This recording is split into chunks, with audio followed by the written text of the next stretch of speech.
Hey everybody, welcome back to the final episode of Mr. N. Reed's Harry Potter and the Sorcerer's Stone. I can't believe we're at the final chapter already. I hope you've enjoyed the journey so far, and I am looking forward to finishing this novel with you today. Super quick review from what we read last time. We finished chapter 16 through the trap door where Harry, Ron, and Hermione were able to overcome all of the tasks that were set to protect the stone from anyone trying to steal it. Those tasks, of course, set up by the teachers from Hogwarts. If you watched the special episode we just had, you saw the very last task where Hermione was able to figure out Snape's logic puzzle that had to do with the potions. So we are simply going to dive in here, right where Hermione has solved the final puzzle. She turns around, heads back to go help Ron, who was hurt during the chess challenge, if you remember. And Harry moves forward into the last chamber. So today we are going to start partway down page 287, where Hermione turns and walks straight through the fire. And we will be finishing the novel today and finishing chapter 17, The Man with Two Faces. Hermione turned and walked straight through the purple fire. Harry took a deep breath and picked up the smallest bottle. He turned to face the black flames. "Here I come," he said. And he drained the little bottle in one gulp. It was indeed as though ice was flooding his body. He put the bottle down and walked forward. He braced himself, saw the black flames licking his body, but couldn't feel them.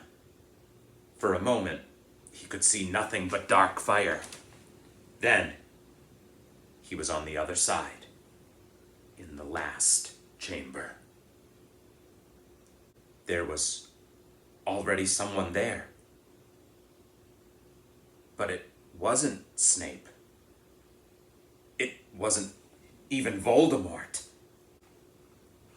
Chapter 17, The Man with Two Faces. It was Quirrell. "You!" gasped Harry. Quirrell smiled. His face wasn't twitching at all. "Me," he said calmly. "I wondered whether I'd be meeting you here, Potter." "But I thought... Snape." "Severus," Quirrell laughed. And it wasn't his usual quivering treble either, but cold and sharp. "Yes, Severus does seem the type, doesn't he? So useful to have him swooping around like an overgrown bat. Next to him, who would suspect the poor stuttering Professor Quirrell?" Harry couldn't take it in. This couldn't be true. It couldn't. "But Snape tried to kill me." No, I tried to kill you. Your friend, Miss Granger, accidentally knocked me over as she rushed to set fire to Snape at that Quidditch match. She broke my eye contact with you. Another few seconds, and I'd have gotten you off that broom. I'd have managed it before then if Snape hadn't been muttering a counter curse trying to save you." "Snape was trying to save me?" "Of course," said Quirrell coolly. "Why do you think he wanted to referee your next match? He was trying to make sure I didn't do it again. Funny, really. He needn't have bothered. I couldn't do anything with Dumbledore watching. All the other teachers thought Snape was trying to stop Gryffindor from winning. He did make himself unpopular. And what a waste of time, when after all that, I'm going to kill you tonight. Quirrell snapped his fingers. Ropes sprang out of thin air and wrapped themselves tightly around Harry. You're too nosy to live, Potter, scurrying around the school on Halloween like that. For all I knew, you'd seen me coming to look at what was guarding the stone. You let the troll in. Certainly. I have a special gift with trolls. You must have seen what I did to the one in the chamber back there. Unfortunately, while everyone else was running around looking for it, Snape, who already suspected me, went straight to the 3rd floor to head me off. And not only did my troll fail to beat you to death, that 3-headed dog didn't even manage to bite Snape's leg off properly. Now, wait quietly, Potter. I need to examine this interesting mirror. It was only then that Harry realized what was standing behind Quirrell. It was the mirror of Erised. This mirror is the key to finding the stone, Quirrell muttered, tapping his way around the frame. Trust Dumbledore to come up with something like this. But he's in London. I'll be far away by the time he gets back. All Harry could think of doing was to keep Quirrell talking and stop him from concentrating on the mirror. I saw you and Snape in the forest, he blurted out. Yes, said Quirrell idly, walking around the mirror to look at the back. He was on to me by that time, trying to find out how far I'd got. He suspected me all along, tried to frighten me, as though he could, when I had Lord Voldemort on my side. Quirrell came back out from behind the mirror and stared hungrily into it. I see the stone. I'm presenting it to my master. But where is it? Harry struggled against the ropes binding him, but they didn't give. He had to keep Quirrell from giving his whole attention to the mirror. But Snape's always seemed to hate me so much. Oh, he does, said Quirrell casually. Heavens, yes. He was at Hogwarts with your father. Didn't you know? They loathed each other.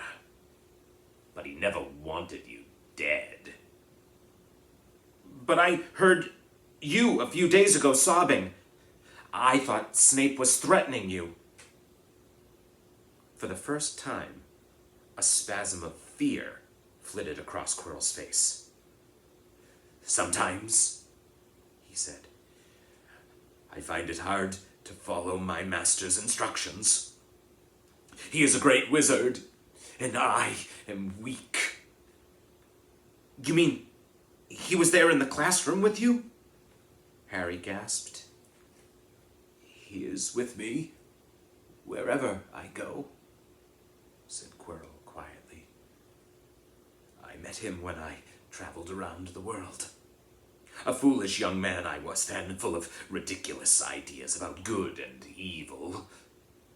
Lord Voldemort showed me how wrong I was. There is no good and evil. There is only power, and those too weak to seek it. Since then, I have served him faithfully, although I have let him down many times. He has had to be very hard on me. Quirrell shivered suddenly. He does not forgive mistakes easily. When I failed to steal the stone from Gringotts, he was most displeased. He punished me, decided he would have to keep a closer watch on me. Quirrell's voice trailed away.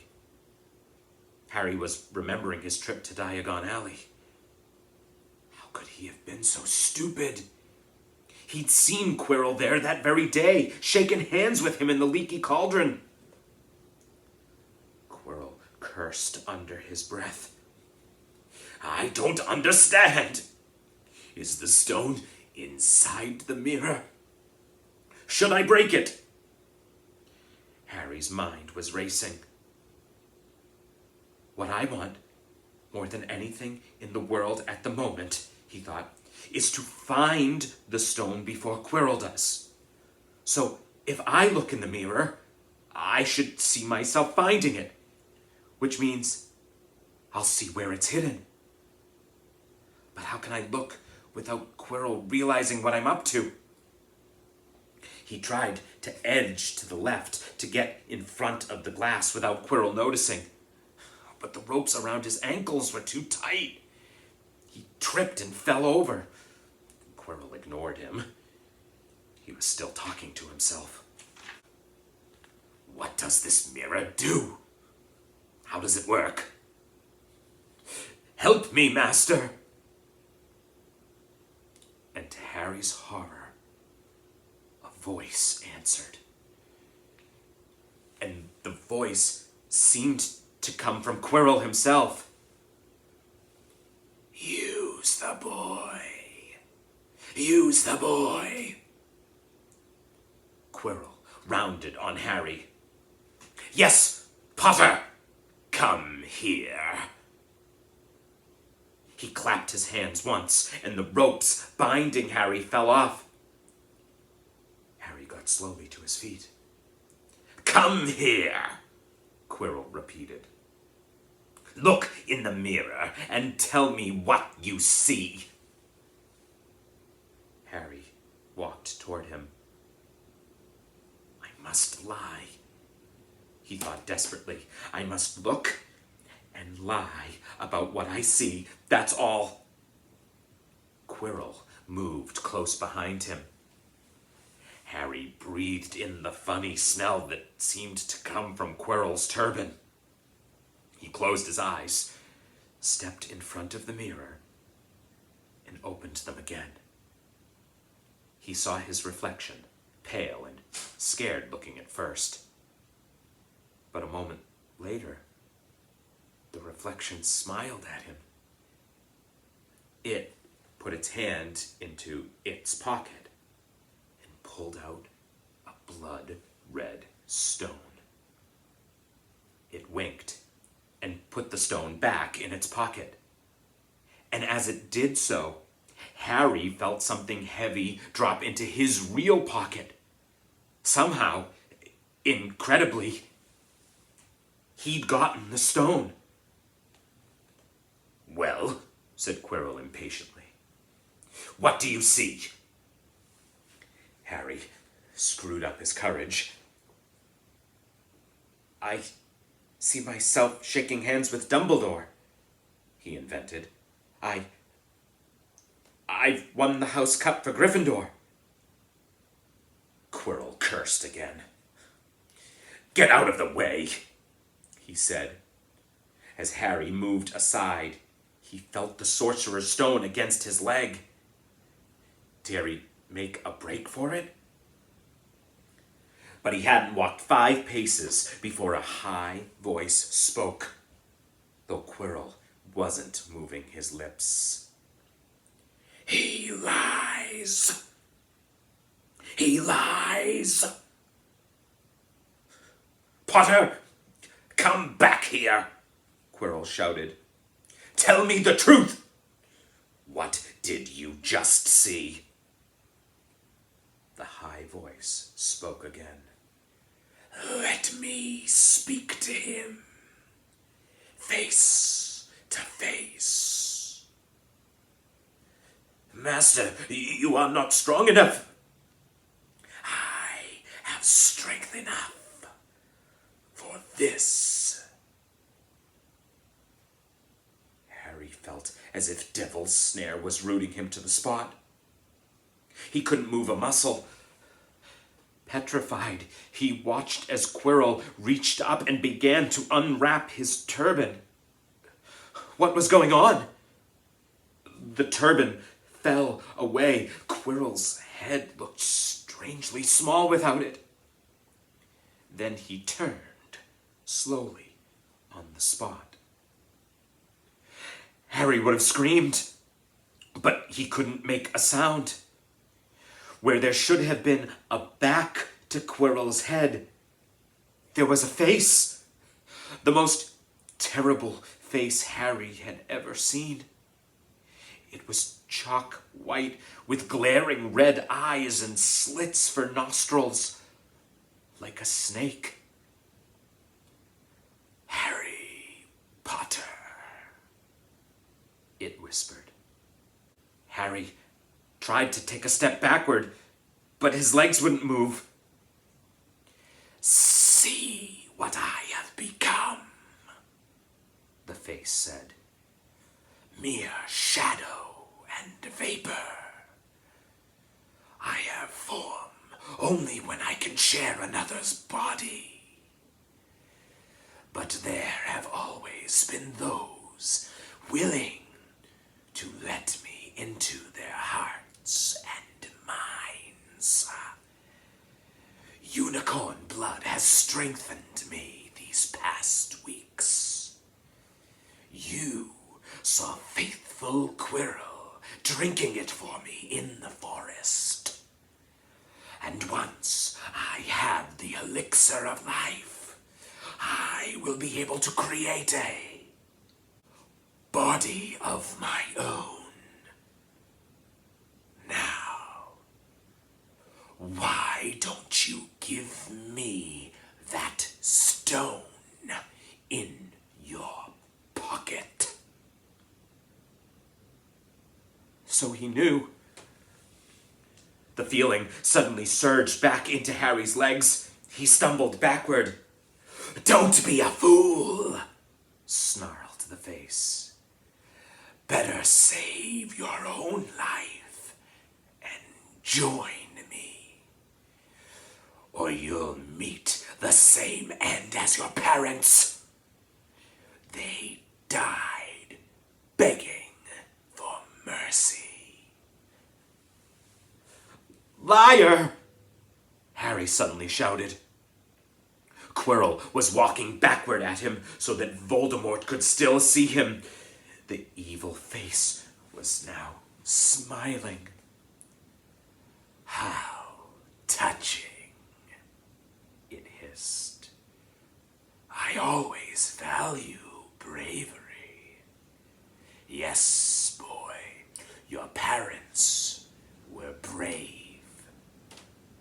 I killed your father first, and he put up a courageous fight. But your mother needn't have died. She was trying to protect you.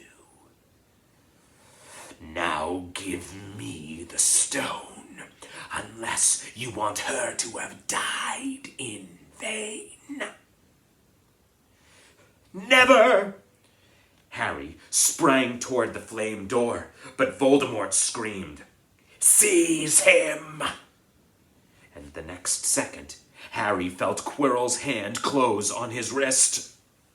At once, a needly sharp pain seared across Harry's scar. His head felt as though it were about to be split in two.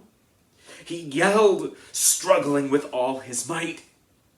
And to his surprise, Quirrell let go of him. The pain in his head lessened. He looked around wildly to see where Quirrell had gone, and saw him hunched in pain, looking at his fingers. They were blistering before his eyes. Seize him! Seize him! Shrieked Voldemort again. And Quirrell lunged, knocking Harry clean off his feet, landing on top of him, both hands around Harry's neck. Harry's scar was almost blinding him with pain. Yet he could see Quirrell howling in agony. "Master! I cannot hold him! My hands, my hands!" And Quirrell, though pinning Harry to the ground with his knees, let go of his neck and stared bewildered at his own palms. Harry could see that they looked burned, raw, red, and shiny. "Then kill him, fool, and be done!" screeched Voldemort. Quirrell raised his hand to perform a deadly curse, but Harry, by instinct, reached up and grabbed Quirrell's face. Rah! Quirrell rolled off him, his face blistering too. And then Harry knew. Quirrell couldn't touch his bare skin, not without suffering terrible pain. His only chance was to keep hold of Quirrell, keep him in enough pain to stop him from doing a curse. Harry jumped to his feet, caught Quirrell by the arm, and hung on as tight as he could. Quirrell screamed and tried to throw Harry off. The pain in Harry's head was building. He couldn't see. He could only hear Quirrell's terrible shrieks and Voldemort's yells of, "Kill him! Kill him!" And other voices, maybe in Harry's own head, crying, "Harry! Harry!" He felt Quirrell's arms wrenched from his grasp, knew all was lost, and fell into blackness, down, down, down. Something gold was glinting just above him. The snitch? He tried to catch it, but his arms were too heavy. He blinked. It wasn't the snitch at all. It was a pair of glasses. How strange. He blinked again. The smiling face of Albus Dumbledore swam into view above him. "Good afternoon, Harry," said Dumbledore. Harry stared at him. Then he remembered. "Sir, the stone! It was Quirrell. He's got the stone, sir, quick!" "Calm yourself, dear boy. You are a little behind the times," said Dumbledore. "Quirrell does not have the stone." "Then who does? Sir, Harry, please relax, or Madame Pomfrey will have me thrown out." Harry swallowed and looked around him. He realized he must be in the hospital wing. He was lying in a bed with white linen sheets, and next to him was a table piled high with what looked like half the candy shop. "Tokens from your friends and admirers," said Dumbledore, beaming. "What happened down in the dungeons between you and Professor Quirrell is a complete secret. So, naturally, the whole school knows. I believe your friends, Misters Fred and George Weasley, were responsible for trying to send you a toilet seat. No doubt they thought it would amuse you. Madame Pomfrey, however, felt it might not be very hygienic and confiscated it." "How long have I been in here?" 3 days. Mr. Ronald Weasley and Miss Granger will be most relieved you have come round. They have been extremely worried." "But sir, the stone." "I see you are not to be distracted. Very well, the stone. Professor Quirrell did not manage to take it from you. I arrived in time to prevent that, although you were doing very well on your own, I must say. You got there? You got Hermione's owl. We must have crossed in midair. No sooner had I reached London than it became clear to me that the place I should be was the one I had just left. I arrived just in time to pull Quirrell off you. It was you! I feared I might be too late. You nearly were. I couldn't have kept him off the stone much longer. Not the stone, boy. You. The effort involved nearly killed you. For one terrible moment there, I was afraid it had. As for the stone, it has been destroyed. Destroyed? Said Harry blankly. But your friend, Nicholas Flamel. Oh, you know about Nicholas, said Dumbledore, sounding quite delighted. You did do the thing properly, didn't you? Well, Nicholas and I had a little chat and agreed it's all for the best. But that means he and his wife will die, won't they? They have enough elixir stored to set their affairs in order, and then, yes, they will die. Dumbledore smiled at the look of amazement on Harry's face.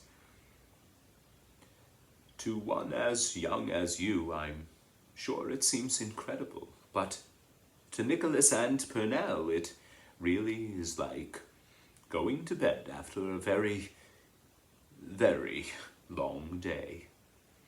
After all, to the well-organized mind, death is but the next great adventure. You know, the stone was really not such a wonderful thing. As much money and life as you could want. The two things most human beings would choose above all. The trouble is, humans do have a knack of choosing precisely those things that are worst for them. Harry lay there, lost for words. Dumbledore hummed a little and smiled at the ceiling.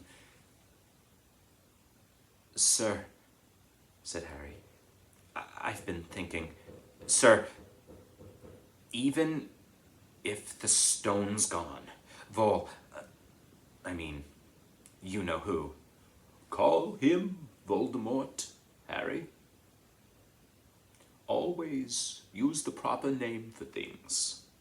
Fear of a name increases fear of the thing itself. Yes, sir. Well, Voldemort's going to try other ways of coming back, isn't he? I mean, he hasn't gone, has he? No, Harry, he has not.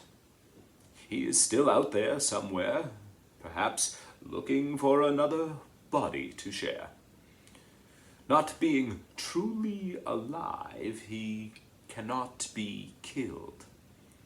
He left Quirrell to die. He shows just as little mercy to his followers as his enemies. Nevertheless, Harry, while you may have only delayed his return to power, it will merely take someone else who is prepared to fight what seems a losing battle next time. And if he is delayed again and again, why, he may never return to power. Harry nodded, but stopped quickly because it made his head hurt. Then he said, Sir, there are some other things I'd like to know if you can tell me. Things I want to know the truth about. The truth, Dumbledore sighed. It is a beautiful and terrible thing, and should therefore be treated with great caution. However, I shall answer your questions unless I have a very good reason not to, in which case I beg you'll forgive me. I shall not, of course, lie. Well, Voldemort said that he only killed my mother because she tried to stop him from killing me. But why would he want to kill me in the first place?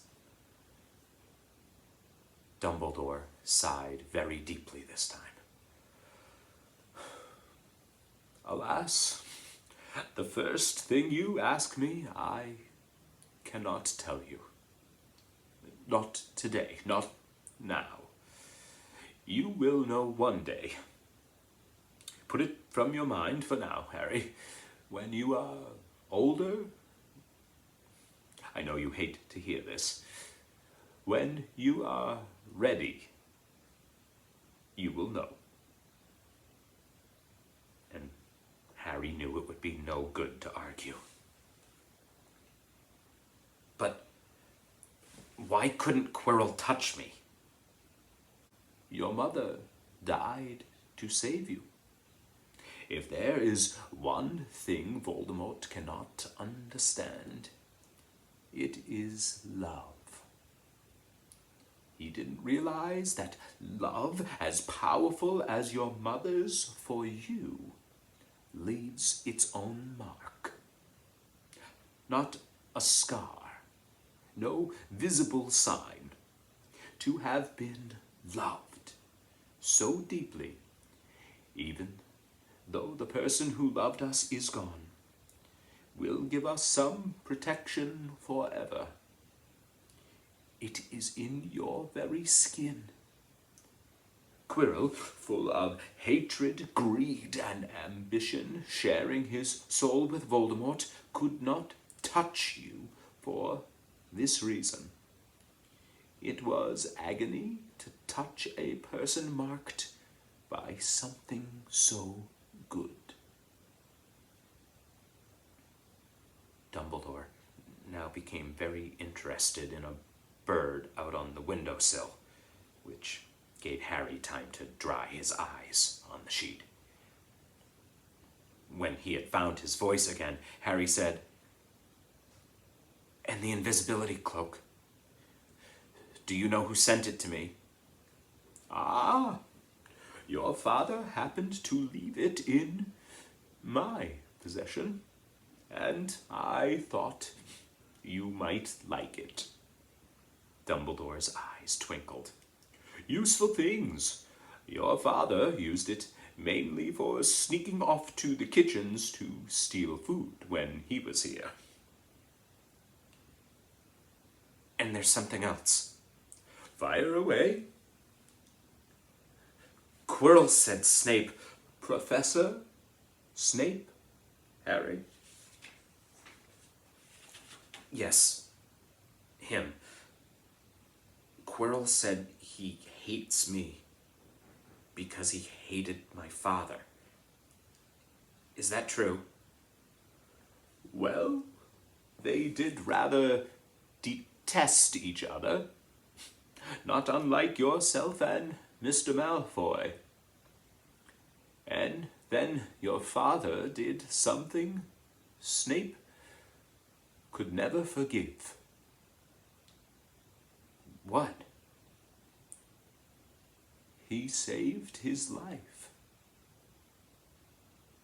"What?" "Yes," said Dumbledore dreamily. "Funny the way people's minds work, isn't it? Professor Snape couldn't bear being in your father's debt. I do believe he worked so hard to protect you this year because he felt that would make him and your father even. Then he could go back to hating your father's memory in peace. Harry tried to understand this, but it made his head pound, so he stopped. And sir, there's one more thing. Just the one? How did I get the stone out of the mirror? Ah, now, I'm glad you asked me that. It was one of my more brilliant ideas. And between you and me, that's saying something. You see, only one who wanted to find the stone, find it, but not use it, would be able to get it. Otherwise, they'd just see themselves making gold or drinking elixir of life. My brain surprises even me sometimes. Now, enough questions. I suggest you make a start on those sweets. Ah, Bertie bots every flavor beans. I was unfortunate enough in my youth to come across a vomit-flavored one, and since then, I'm afraid I've rather lost my liking for them. But I think I'll be safe with a nice toffee, don't you? He smiled and popped the golden brown bean into his mouth. Then he choked and said, alas, earwax. Madame Pomfrey, the nurse, was a nice woman, but very strict. Just 5 minutes, Harry pleaded. Absolutely not. You let Professor Dumbledore in. Well, of course, that was the headmaster, quite different. You need rest. I am resting. Look, lying down and everything. Oh, go on, Madame Pomfrey. No, very well, she said. But 5 minutes only. And she led Ron and Hermione in. Harry! Hermione looked ready to fling her arms around him again, but Harry was glad she held herself in, as his head was still very sore. Oh, Harry, we were sure you were going to... Dumbledore was so worried. The whole school's talking about it, said Ron. What really happened? It was one of those rare occasions when the true story is even more strange and exciting than the wild rumors. Harry told them everything. Quirrell, the mirror, the stone, and Voldemort. Ron and Hermione were a very good audience. They gasped in all the right places. And when Harry told them what was under Quirrell's turban, Hermione screamed out loud. So, the stone's gone? Said Ron finally. Flamel's just going to die? That's what I said. But Dumbledore thinks that...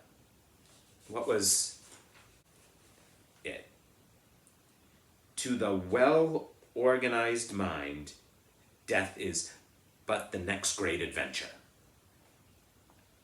I always said he was off his rocker, said Ron, looking quite impressed at how crazy his hero was.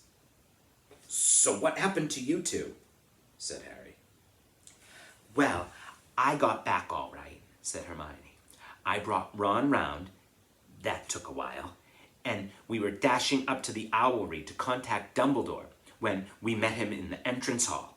He already knew. He just said, Harry's gone after him, hasn't he? And hurtled off to the 3rd floor. Do you think he meant you to do it? Said Ron. Sending your father's cloak and everything. Well, Hermione exploded, if he did, I mean to say, that's terrible. You could have been killed. No, it isn't, said Harry thoughtfully. He's a funny man, Dumbledore. I think he sort of wanted to give me a chance. I think he knows more or less everything that goes on here, you know? I reckon he had a pretty good idea we were going to try, and instead of stopping us, he just taught us enough to help. I don't think it was an accident he let me find out how the mirror worked.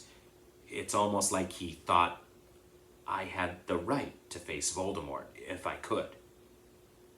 Yeah, Dumbledore's off his rocker all right, said Ron proudly.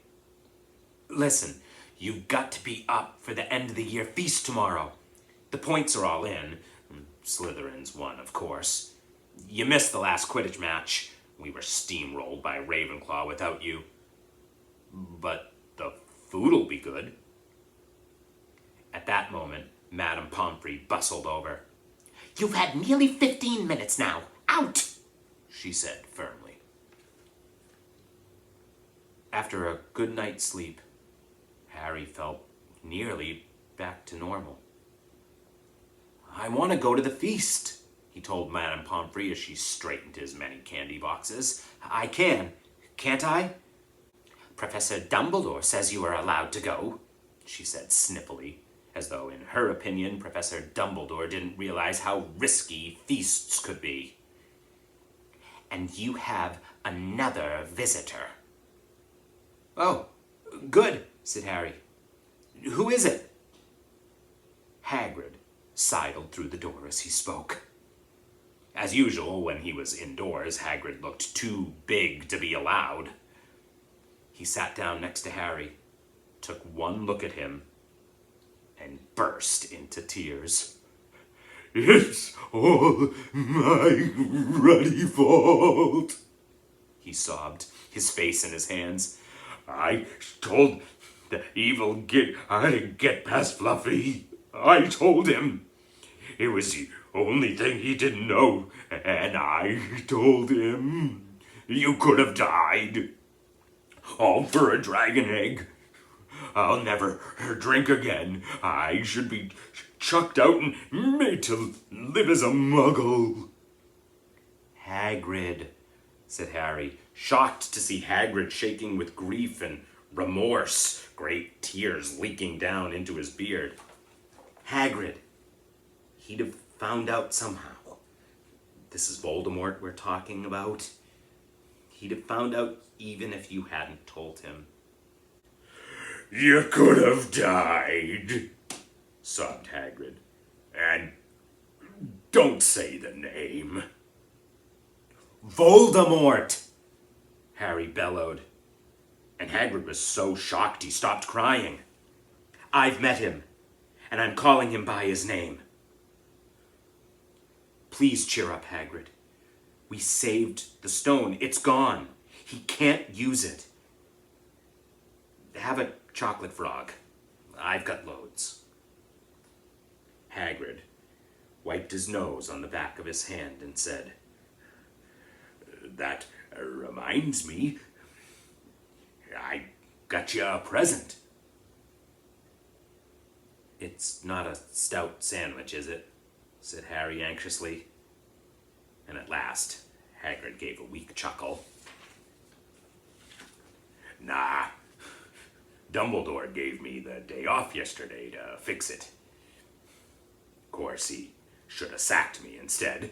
Anyway, got you this. It seemed to be a handsome leather-covered book. Harry opened it curiously. It was full of wizard photographs, smiling and waving at him from every page were his mother and father. Sent owls off to all your parents' old school friends asking for photos. Knew you didn't have any. Do you like it? Harry couldn't speak, but Hagrid understood. Harry made his way down to the end-of-year feast alone that night. He had been held up by Madame Pomfrey's fussing about insisting on giving him one last checkup, so the great hall was already full.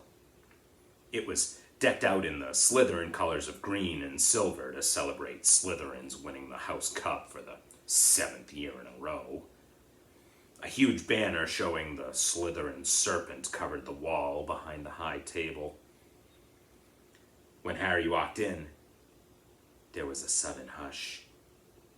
And then everyone started talking loudly at once. He slipped into a seat between Ron and Hermione at the Gryffindor table and tried to ignore the fact that people were standing up to look at him. Fortunately, Dumbledore arrived moments later. The babble died away.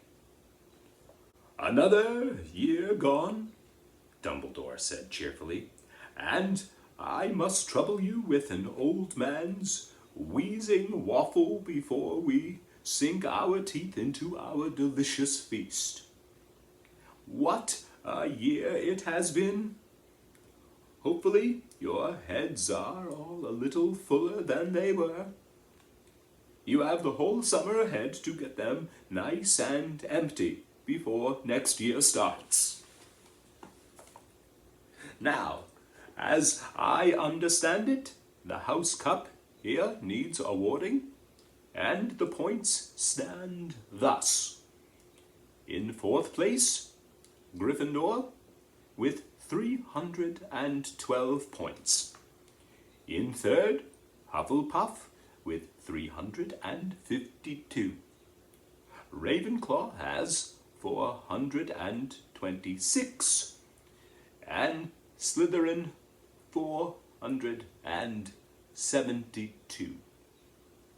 A storm of cheering and stamping broke out from the Slytherin table. Harry could see Draco Malfoy banging his goblet on the table. It was a sickening sight. Yes, well done, Slytherins, said Dumbledore. However, recent events must be taken into account. The room went very still. The Slytherin smiles faded a little. Said Dumbledore. I have a few last-minute points to dish out. Let me see. Yes, first to Mr. Ronald Weasley. Ron went purple in the face. He looked like a radish with a bad sunburn. For the best played game of chess Hogwarts has seen in many years, I award Gryffindor House 50 points. Gryffindor cheers nearly raised the bewitched ceiling. The stars overhead seemed to quiver. Percy could be heard telling the other prefects, "My brother, you know, my youngest brother, got past McGonagall's giant chess set." At last there was silence again. Second, to Miss Hermione Granger. For the use of cool logic in the face of fire, I award Gryffindor House 50 points. Hermione buried her face in her arms. Harry strongly suspected she had burst into tears. Gryffindors up and down the table were beside themselves. They were 100 points up. Third, to Mr. Harry Potter, said Dumbledore. The room went deadly quiet. For pure nerve and outstanding courage, I award Gryffindor House 60 points. The din was deafening. Those who could add up while yelling themselves hoarse knew that Gryffindor now had 472 points, exactly the same as Slytherin. They had tied for the House Cup. If only Dumbledore had given Harry just one more point. Dumbledore raised his hand. The room gradually fell silent. There are all kinds of courage, said Dumbledore, smiling. It takes a great deal of bravery to stand up to our enemies. but just as much to stand up to our friends. I therefore award 10 points to Mr. Neville Longbottom. Someone standing outside the Great Hall might well have thought some sort of explosion had taken place. So loud was the noise that erupted from the Gryffindor table.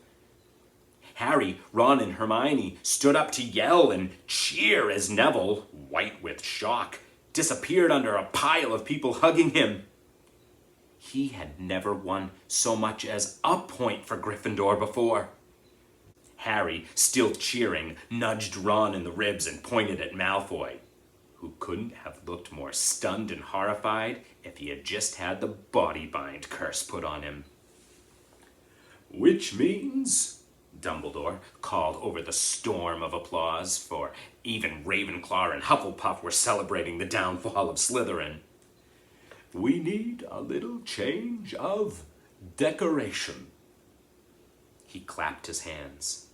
In an instant, the green hangings became scarlet, and the silver became gold. The huge Slytherin serpent vanished, and a towering Gryffindor lion took its place. Snape was shaking Professor McGonagall's hand with a horrible, forced smile. He caught Harry's eye, and Harry knew at once that Snape's feelings toward him hadn't changed one jot. This didn't worry Harry. It seemed as though life would be back to normal next year, or as normal as it ever was at Hogwarts. It was the best evening of Harry's life.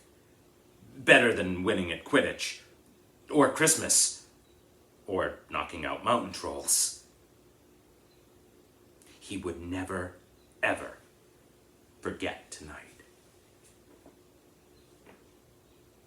Harry had almost forgotten that exam results were still to come, but come they did. To their great surprise, both he and Ron passed with good marks. Hermione, of course, had the best grades of the first years. Even Neville scraped through, his good herbology mark making up for his abysmal potions one. They had hoped that Goyle, who was almost as stupid as he was mean, might be thrown out, but he had passed too. It was a shame, but as Ron said, you couldn't have everything in life. And suddenly, their wardrobes were empty. Their trunks were packed. Neville's toad was found lurking in a corner of the toilet. Notes were handed out to all students, warning them to not use magic over the holidays. I always hope they'll forget to give us these, said Fred Weasley sadly. Hagrid was there to take them down to the fleet of boats that sailed across the lake. They were boarding the Hogwarts Express, talking and laughing as the countryside became greener and tidier, eating Bertie Bott's every flavor beans as they sped past Muggle towns, pulling off their wizard robes and putting on jackets and coats, pulling into platform 9 3/4 at King's Cross Station. It took quite a while for them all to get off the platform. A wizened old guard was up by the ticket barrier, letting them go through the gate in 2s and 3s so they didn't attract attention by all bursting out of a solid wall at once and alarming the Muggles. You must come and stay this summer, said Ron. Both of you. I'll send you an owl. Thanks, said Harry. I'll need something to look forward to. People jostled them as they moved forward toward the gateway back to the Muggle world. Some of them called, Bye, Harry! See ya, Potter! Still famous, said Ron, grinning at him. Not where I'm going, I promise you, said Harry. He, Ron, and Hermione passed through the gateway together. There he is, Mum! There he is, look! It was Ginny Weasley, Ron's younger sister, but she wasn't pointing at Ron. "Harry Potter," she squealed. "Look, Mum, I can see." "Be quiet, Ginny, and it's rude to point." Mrs. Weasley smiled down at them. "Busy year?" she said. "Very," said Harry.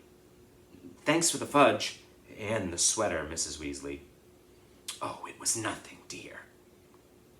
"Ready, are you?" It was Uncle Vernon, still purple-faced, still mustached, still looking furious at the nerve of Harry, carrying an owl in a cage in a station full of ordinary people. Behind him stood Aunt Petunia and Dudley, looking terrified at the very sight of Harry. "You must be Harry's family," said Mrs. Weasley. "In a manner of speaking," said Uncle Vernon. "Hurry up, boy. We haven't got all day." He walked away.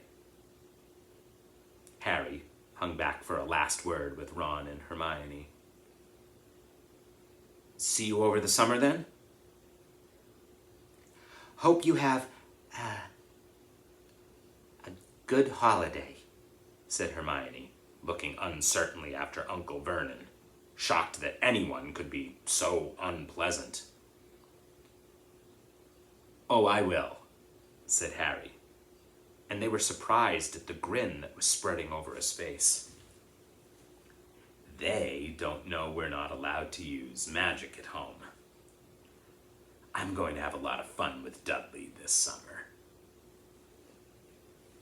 And that's the end of Harry Potter and the Sorcerer's Stone. Thank you so much for letting me be a part of this with you and sharing this novel with you. I hope you pick up Harry Potter and the Chamber of Secrets and you keep going on this incredible journey. Believe me, if you dig into all the hidden mysteries, you won't regret it. See you guys soon.